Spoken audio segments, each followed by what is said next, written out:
So today, good day, sir, and everyone. So we're here to talk about Tanan, Cabral, and Mugi on national liberation by Chudi Amuta. So I would like to call Miss Arong. Before we start, the learning outcomes, we will know the main thesis of the seminal text, and we will know a short background of the author, and we will be familiar of its theoretical framework and situate the arguments of the seminal works in Eruditas Roy's The God of Small Things. So let me call Miss Arong. So today we are examining Chidi Amuta's pivotal work Fanon Cabral and Mugi on national liberation. In this text, Amuta delves into the cultural theories and practices of three influential thinkers, Franz Fanon, Cabral, and Mugi.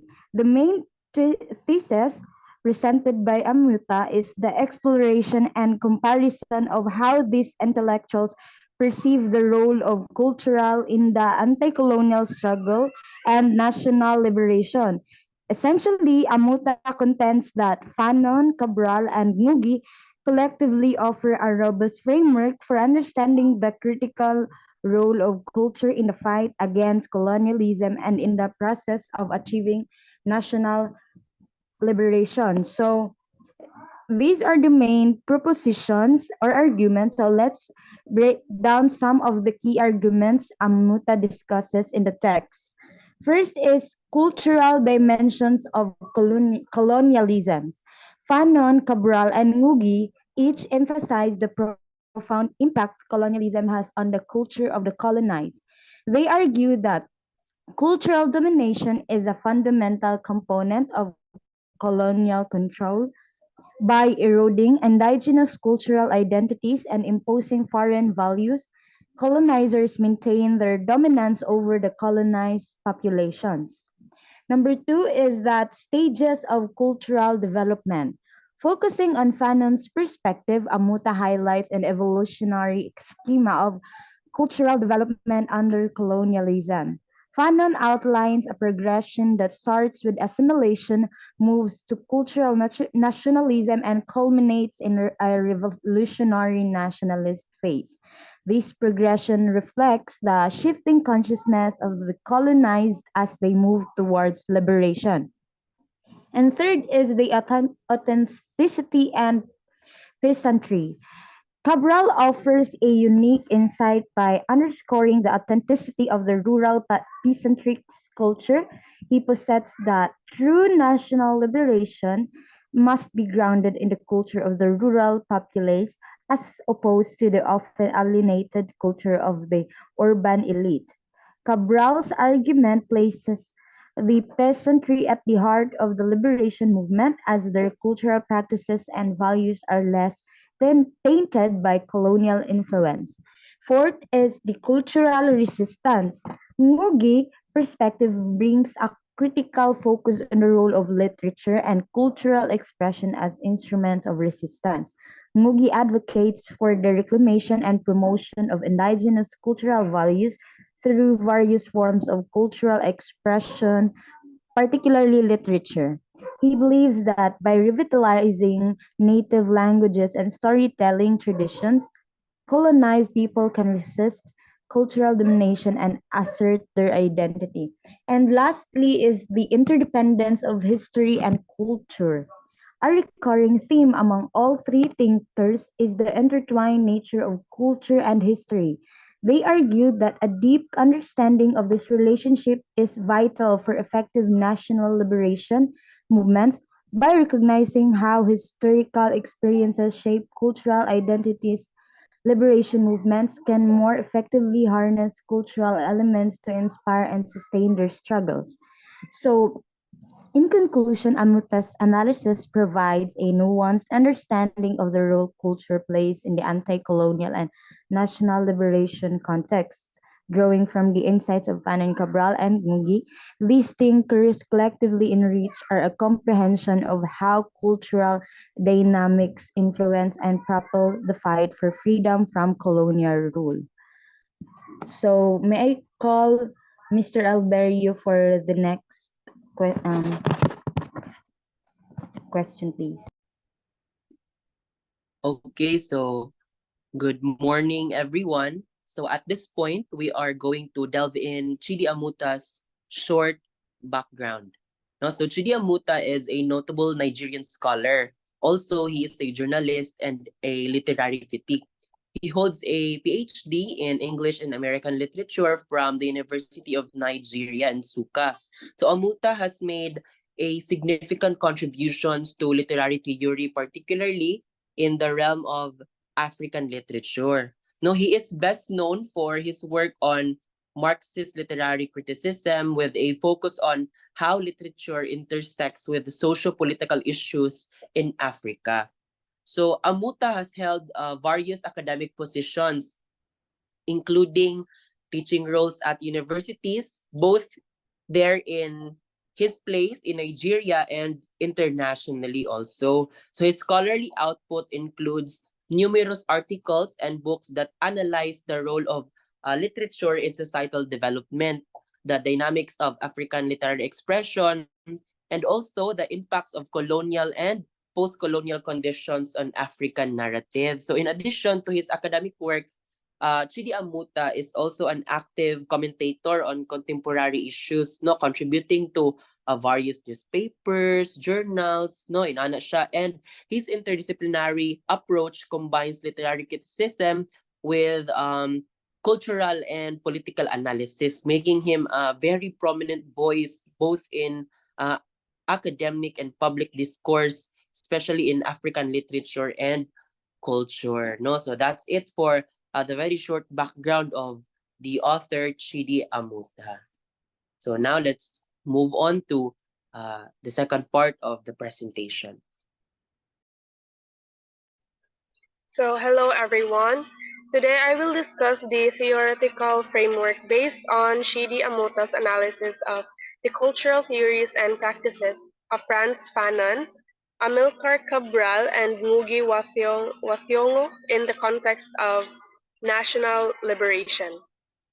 So, the core thesis is that these three thinkers provide a comprehensive understanding of the role of culture in anti-colonial struggles and national liberation. So first is the materialist basis of culture. So all three argue that culture is deeply rooted in material and socioeconomic conditions. Fanon sees cultural evolution as a response to colonial exploitation, and Cabral views culture as a product of historical and economic conditions. And then Ngugi emphasizes that literature reflects the realities imposed by imperialism. Second is the evolution of cultural phases.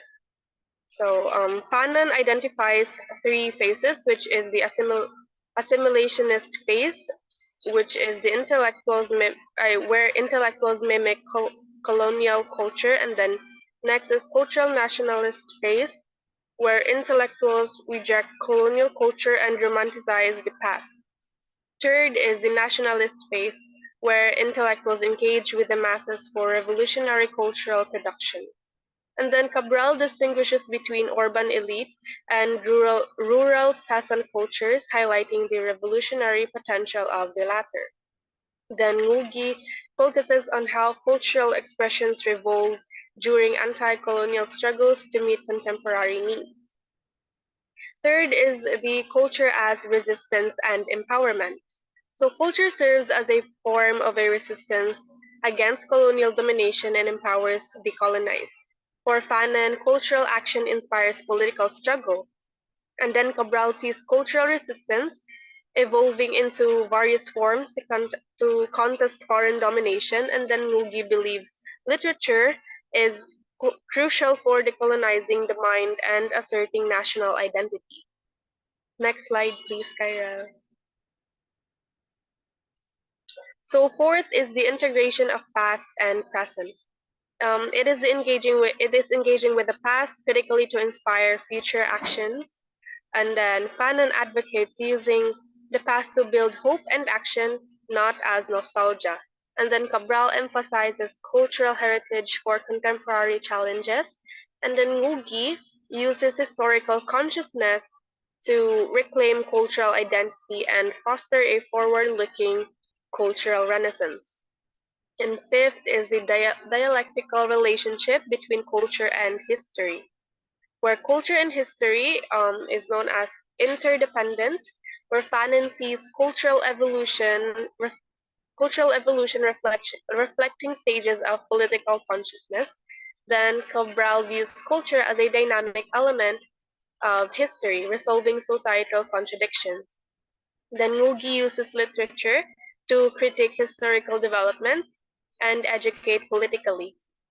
And then last but not the least, the national and continental dimensions, where cultural action has national and continental implications, contributing to a Pan-African consciousness, where Fanon emphasizes national liberation over racial cultural nationalism, and then Cabral highlights specific national cultures' contributions to African identity, and then Ngugi advocates for national literature that supports broader anti-imperialist struggles. So, in summary, Fanon, Cabral, and Ngugi shows how culture is essential in resisting colonialism and achieving national liberation. Their theories highlight the material basis of culture, its evolution, role in resistance, integration of past and present, and its national and continental dimension. So that would be all for the theoretical framework. Next to discuss is Ms. Kyril Jean. So now we're connecting the national liberation in the novel of God of Small Things by Roy Arundhati. Bibi Kuchama represents the assimilationist phase after her interaction with Father Mulligan and her invitation with an Irish Catholic priest, converting herself to Roman Catholicism. It attempts be that she felt is inclined toward religion, but in reality, her attempt to it appears religious is nothing but a sham. The plan failed, and her father decided to send her to New York to study ornamental gardening. Bibi Kuchama has deep-seated desire to assimilate into Western culture. She even learns to speak English and adopts Western habits. Bibi Kuchama spoke English more often than her native language. This choice emphasized her love for Western society and her wish to break away from her own culture. Given by her assimilationist tendencies and demonstrating how her actions and lifestyle choices are heavily influenced by her desire to align with a colonial or post-colonial Western norm. Chaku, Sophie Mull's father is one of the characters in The God of Small Things, representing the assimilationist phase when he returns from England to India. Feeling like a superior culture being, Chaku's mannerism in English education reflects his acceptance of the colonizer's culture, emphasizing his admiration for his English education and his habit of using English literature.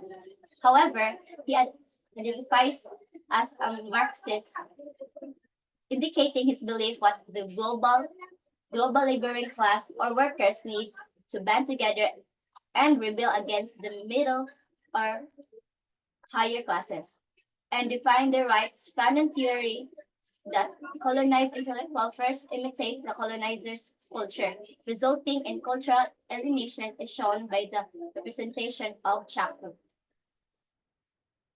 Mama Chi and Papa Chi's attitudes. Given their disdain for the lower class known as the untouchables, Papa Chi and Mama Chi viewed them as inferior to them. The senior Ipi family members display action that are driven by social class. Later, when Mama Chi launches the pickle factory, her husband declines to work with her because He considers pickle making to be a poor occupation beneath his dignity. Mama Chi, on the other hand, is opposed to Amu's relationship with Viluta, a member of a royal case. Amu, however, faces consequences for her relationship with Viluta. In the end, she got expelled from a Yemenem house. Mama Chi has resentment toward Chaku's wife Margaret as well. Viluta and his family are subjected to a kind of cultural domination, known as the strict caste system, which has made worse by colonial affluence. Viluta's relationship with Amu is seen as transgression against and these deeply ingrained social norms. Sophie Moore. By revealing the gaps and tension in the Ayamin home within society and culture and providing insights into how societies synthesize to overcome these conflicts. One of Cabral's notion completely rewrote the connection between Rahel and her family, the way Bibi Kuchama and Mama Chi treatment half English, Sophie Mo makes it clear that white skin is preferred. The significant differences in the cultural expression, ideologies, and how Sophie Mo and the twins were treated. Her whiteness makes her more valued by her Indian family, which is probably why this is significant within the family. The age gap and ideological disagreement reflect larger conflict in society between maintaining indigenous culture and accepting colonial legacies. Sophie Mo and the special treatment she received contrast sharply with how they treated the twins, revealing the deeply seated colonial inferiority complex of the family internalized Western mentality. The Ayamanim household. The family's use of English in everyday conversation, their pride and their Western connection demonstrate the deep-rooted colonial influence. Bibi Kuchama in particular insists on speaking English and upholding Western custom, which leads to cultural alienation, assimilation, the family's obsession with Western culture. It creates a disconnect with their own heritage and traditions, leading to internal conflicts and fractured sense of identity. So that's it. Thank you for listening to our pre-recorded discussion.